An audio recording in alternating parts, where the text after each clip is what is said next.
Hello, everyone.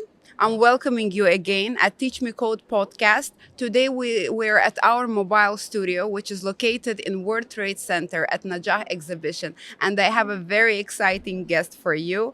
Please, it's Mr. Taher Gharib from Salam Education, Dubai. So, Mr. Taher, can you please give us a quick summary about your background? What are you doing in Dubai? How long you've been here? And then we'll start our discussion. Firstly, thank you to Uziba and the whole team for having me. It's really exciting to be here, and you guys have a great setup, so well done. So my name is Taher. I'm a homegrown Dubai boy. I was born and raised here in Dubai. My family came over here. Actually, my mom and dad came over here early 1980s. My mom was a teacher. When they got together, really, it was about finding an education that would suit their children. So they ended up opening a school. So it is a family school that I'm associated with, Salam Education. I went to the school growing up, all through primary. And then at that point, the school that we had, Al Salam Private School, only had up until year 6. So I had to find a new home. But really, what it was about at the school level, back in those days, there wasn't many options for schools, particularly for me coming from a mixed background, Arab and British. There weren't many options for really anyone outside of the normal Arab, Indian, and British national It was still curriculums. limited options. Yeah. So really, my family was about providing an education where everyone would be welcome, and that's really the philosophy that it's embraced all throughout its history and all the way up until today. So being born and raised here, for university, I ended up leaving, going to Canada for my undergraduate. I studied neuroscience and behavior. I went on to pursue a master's in neuroscience at King's College in London, and then through a journey of research going into academia, I decided to take a 180, come back to Dubai and join really the family business, which was being run by my mother, and is still until today run by my mother, who has been the longest standing principal. Now she's in governance across the schools that we have, and I've come in really to take the next generation of the school forward. We have 2 schools and a nursery part of our group at Salam Education. Our most recent school opened in 2019 in Al Tawar 2, which is an all-through foundation stage to year 13 A-level program. Year 13, so it's A-level program. And across our schools, we have about 3,200 students. This is amazing. The community that we have is amazing because we have a lot of second-generation students coming to us, which are basically students who have been to the school, who have now moved on, graduated, got married, and are now sending their children to Al Salam. So because it's a family school, there's that loyalty and that connection and community, And the which is sense really, of really belonging important to us. from graduates, they want to Absolutely. come back. This is a very big achievement, I think. Developing the sense of belonging for the students is way better than opening 10 schools per year across the countries. That's definitely what we believe in. So That's very nice. I'm very happy for you guys. Thank This you. sounds Thank you very so much. exciting. So let's move to our questions. How does Salam Education approach blending traditional education with the modern technology in the classrooms? So I would say over the last 4 to 5 years, our focus has really been making sure that students are equipped with the right technology that opens doors of learning for them and make sure that their learning is accelerated through the tools and the resources that they're able to access. Our journey really has been getting on board as a Google for Education school. So really, we operate very, very well embedded within that ecosystem. And it's making sure that we're pursuing that as an ecosystem, having the right tools, which we use Chromebooks across our schools, but then making sure that it's all embedded within an environment that really emphasizes security and safety for students. So that's really been our focus over the last 4 to 5 years. It's opened up huge potential for learning. It's empowered students really to be independent and be able to take responsibility for their learning.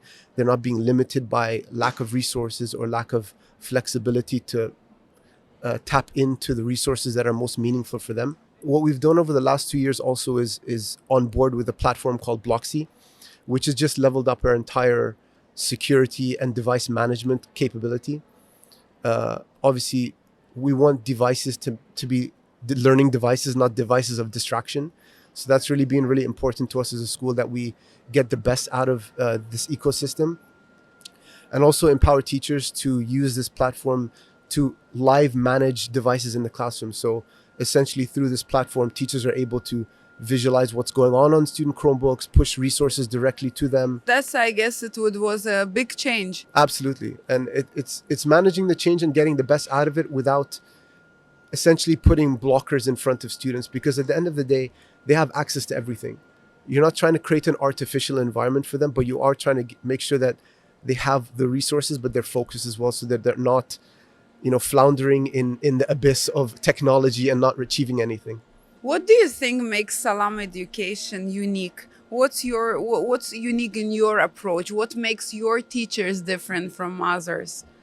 Like, what do you think is the competitive advantage that you have that you get a second generation kids joining you back? So, at a competitive level, I wouldn't say that technology is necessarily our most important USP at the school. I think we've tried to create an environment which is technology rich, but not technology dependent. And fundamentally, it's the loyalty that we create with our families, the relationships that we have. So myself as director, I have direct relationships with parents across the schools. I have direct relationships with students across the schools, and it makes sure that everything is there's a real fabric of community that makes people, like you mentioned, enhances the sense of belonging, and makes sure that everyone is able to communicate. Within our ecosystem, I should say that the Google for Education ecosystem that we're in, what we've done that's very, very unique is that parents are part of the ecosystem. So just as much as we give every student and every teacher a Google for Education account, we've actually given every parent a Google for Education account as well. And this brings them into the fold of connectivity. They have access to all of the sharing permissions.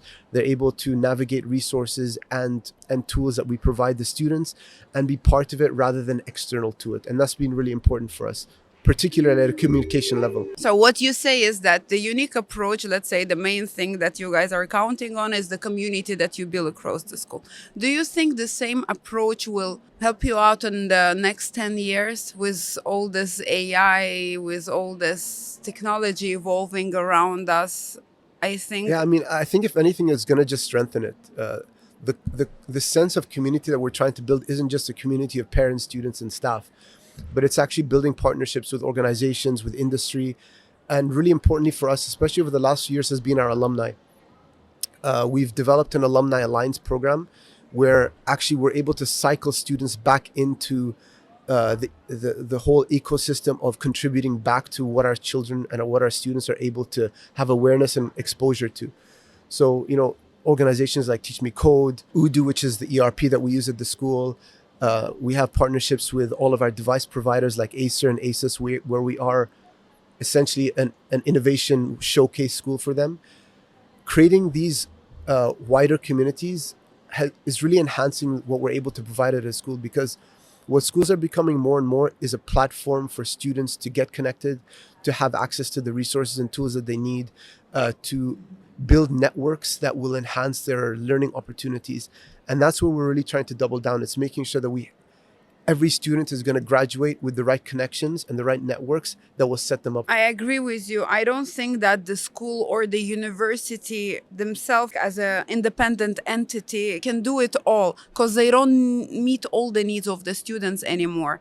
Because with all the options available in the market, let's admit that, like, usually the startups, especially let's say the big startup as us, we're more keen to take a risk rather than a traditional establishment, right? And I think that it would be very wrong for many schools or many universities to decline all this offer and to refuse to accept the change, because whether you like it or not, within the next 10 years, those students might prefer not to join anymore a high school, but skip and go to the establishment that can teach them a quick skills that will lead to the quick money very soon. And I think this is what we've tried to do as well. Because we are a family organization, we're able to remove a lot of the bureaucracy that would slow down other bigger groups or bigger schools. So we move very fast. We experiment a lot. We take risks as a school. We try to work with parents to create subgroups of understanding where, yes, we're going to create these subclasses and we're going to take risks and experiment and do things differently.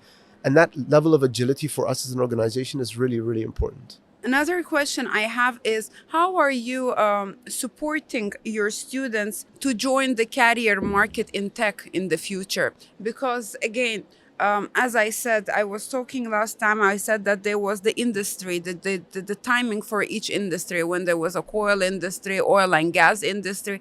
And as you can see now, it's a tech industry and you can't hide from it anywhere, whether you like it or not. Every single profession out there requires you a certain level of tech skills.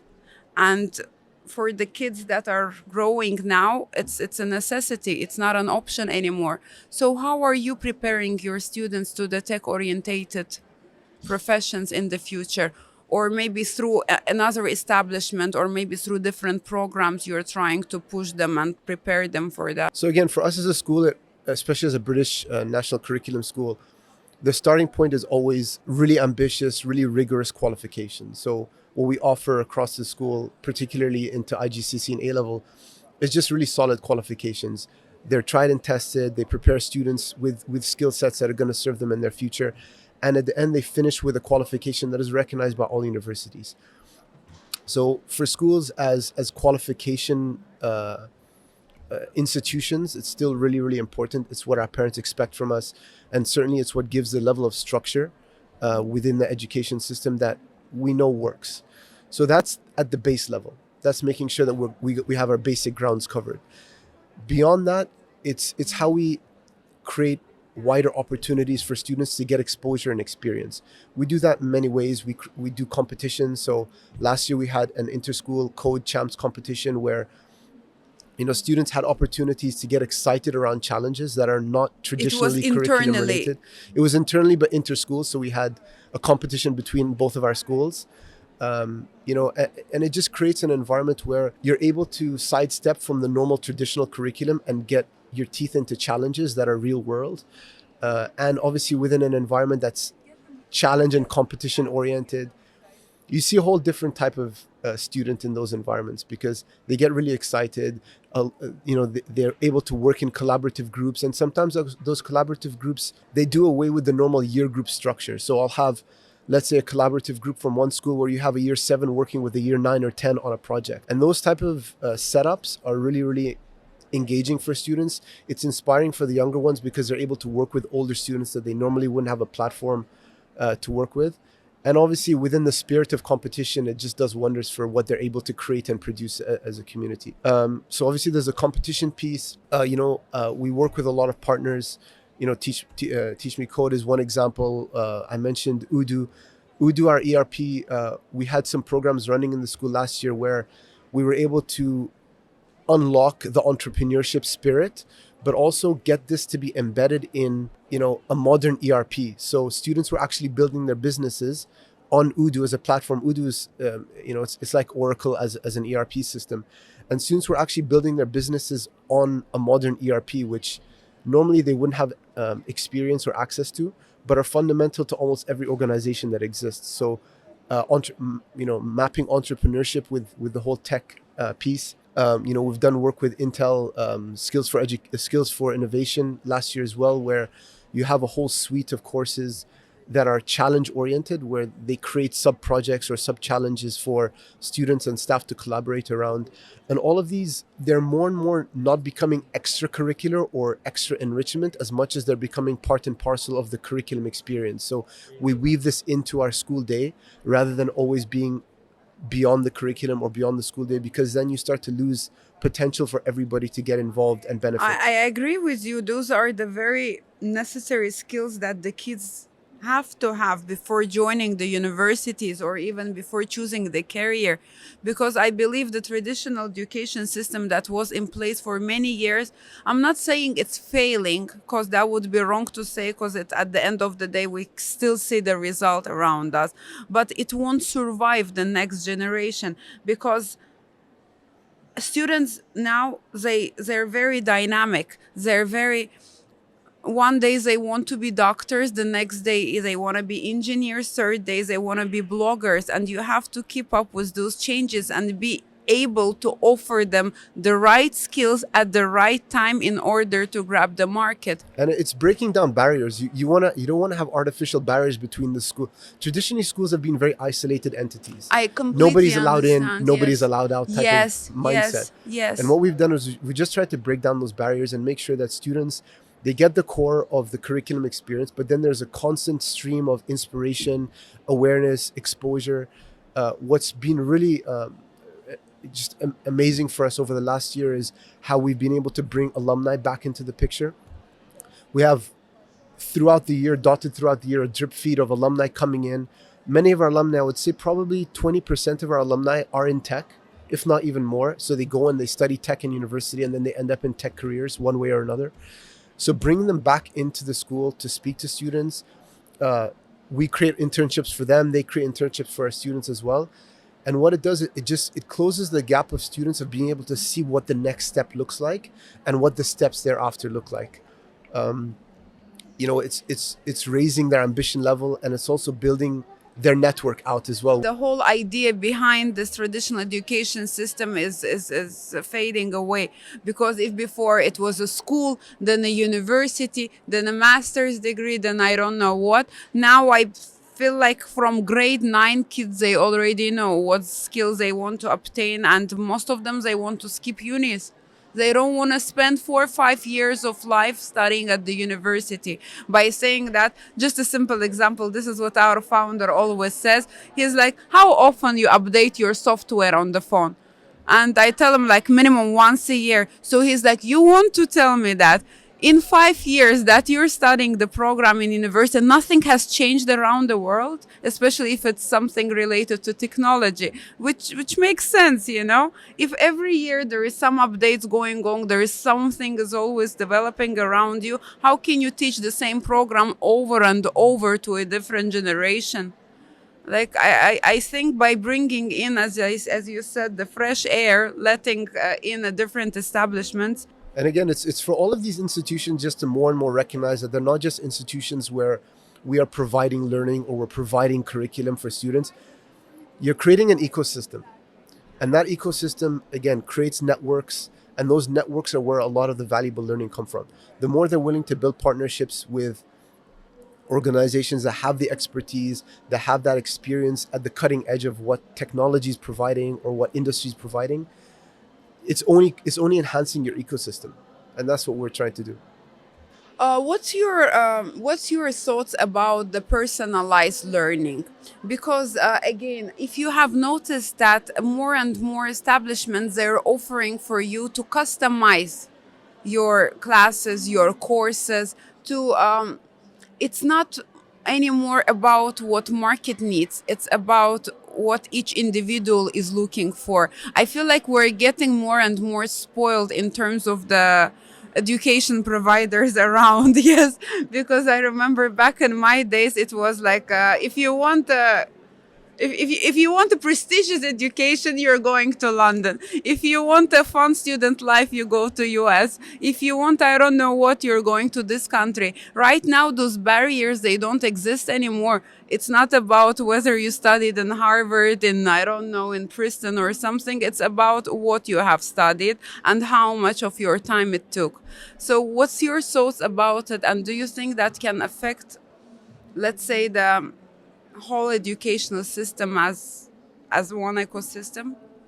So I know the word personalization is often used in the context of tech, and it somehow bothers me in a way. I think if you use the word customization or tailoring, it's maybe more appropriate, because fundamentally personalization is about the human relationships, and how we integrate tech into education has to enhance rather than detract from those personal human relationships. Um, in the way we do personalization, particularly for a teacher, it's about, number one, making sure that they know the student, and how do we use tech to make sure that we're able to know the student and have access to data related to the student at our fingertips. So that's really the starting point, because when we know the student's data, and more we have really powerful data at our fingertips, the human being is able to personalize the education experience to tailor to their needs. A typical, and again, it's going back to the way we use Google for Education. A typical lesson would see the teacher come in, enter the classroom, having already shared all of the necessary resources and slides with the students. And the way our habits have been developed in the classroom is that students enter, they know where to access the resources for that lesson, and they know how to navigate to the particular slide or the particular resources that are pitched at their level. So teachers come in having developed those resources very precisely to meet the needs of every individual in the classroom. But then it also relies on students to know what level they're at and to actively and independently navigate to those resources. A typical student in our school would be able to come and tell you what their ZPD score, which is a reading score that they would know. Knowing that data as an independent learner allows them to navigate to the resource that pitched at the edge of their potential. And you're always trying to extend and expand the edge of that potential. Do you think this can be replaced by AI? It's a difficult question to answer. I think the potential for AI keeps expanding day to day, but certainly it's going to enhance it. So for us as educators, the question that we have to keep asking ourselves is, how is this technology allowing our educators to enhance the provision and accelerate the learning and overall improve the experience of students in their learning? Now, wherever AI is able to provide that support and make improve time efficiency for teachers so that they can actually pay attention to the human being, we're going to use that technology. Okay, look, my last question, not even a question, it's a comment. I recently read about China and I think in South Korea, they started the first schools with robotic instructors, humanoid robot as an instructors. And it's a fully AI function classrooms with the sleeping capsules, with like, honestly speaking, the interface looked amazing. I saw some sneak peeks. It looked very exciting. Yes, I agree that we're losing the touch of human touch here, which is very important, because if you want to build a community, it's not only about the information, it's also about the emotions, about the personalized approach. Exactly. But from the other side, it's very cost effective for many businesses, correct? As well as for the parents, because this is going to reduce the cost of the education and make it accessible for everyone from now on. What do you think about it? How long do you think it will take until that technology will reach to UAE? Because we know in UAE they get excited over everything. I mean, I think to be honest, it's probably already here in many settings. I think a lot of schools are probably already experimenting with some of this technology and just trying to explore its potential. But again, fundamentally, when you're talking about child development and human development is only going to come by way of connections with other human beings. Now, in schools, they have been venues of human development through learning, and learning has been the core. And traditionally, that's been centered around the information and the content that's being put in front of children. Things are going to shift slightly, but they're still going to depend on those human connections. The way that humans interface with other humans and make sure that the way that they're accessing learning is productive, it's constructive, it's creating memories that are emotional memories, not just cognitive memories.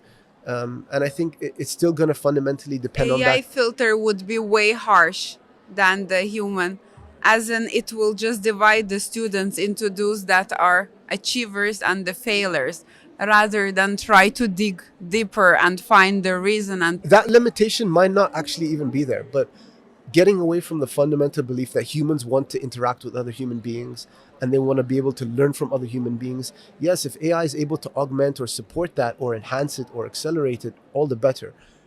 But it's not going to replace the need for humans to interface and interact and learn from other human beings. So it's just maybe so the you're format more for the technology to be there to support 100%. rather than to take over even the small tasks. 100%. Thank you so much. I think we had a very nice discussion. We have some spicy topics that our viewers will be interested to listen to. And Taher, thank you so much for coming over, for being a guest in our episode. And I'm not going to say bye to you because I'm hoping to have one more episode with you once we collaborate. Inshallah. And good luck to you guys at TeachMeCode. Thank you so much. Looking forward to enhancing our partnership and certainly seeing all of your success. Yes, we're going to do great unfold. things together. I believe Adam is already working on this project. So thank you so much, everyone, and see you next time.